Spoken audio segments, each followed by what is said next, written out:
కోరితే శోకము బాపగలడు, నాలోన శివుడు గలడు, నీలోన శివుడు గలడు. అందరికీ నమస్కారం.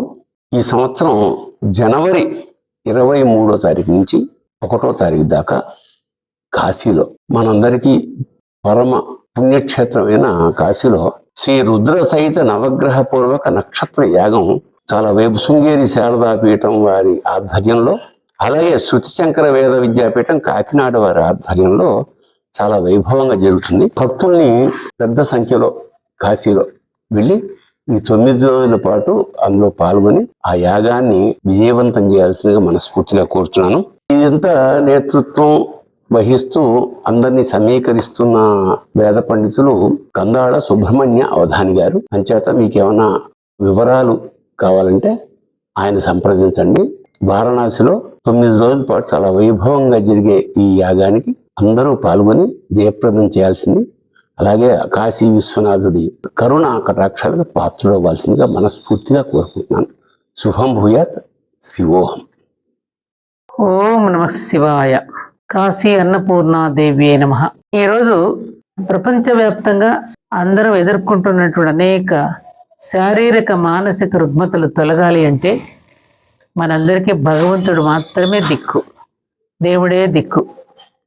అందుకని ఆ భగవంతుడిని ప్రార్థిస్తూ ముఖ్యంగా కాశీ క్షేత్రంలో, ఎందుకనంటే ప్రళయంలో ఏది మునిగిపోయినా ఏది పోయినా కాశీ మాత్రం మిగిలి ఉంటుంది.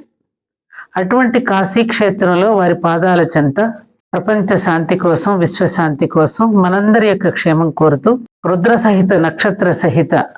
సహిత నవగ్రహ నక్షత్ర యాగాన్ని చేయడానికి ముఖ్యంగా మన ఆంధ్రప్రదేశ్ గోదావరి తీరం నుండి ఇది సంకల్పం చేయడం జరిగింది.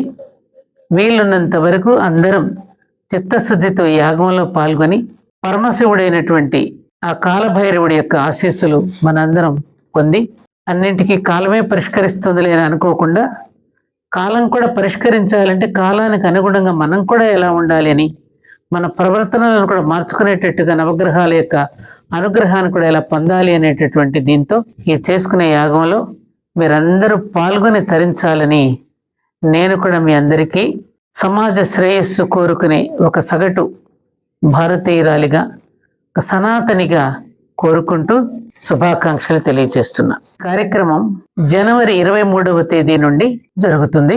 కాబట్టి ఈ విషయాన్ని సనాతన ధర్మపరాయణులకి, విశ్వశాంతిని కోరుకునే వారందరికీ తెలియజేయడం ఉంది.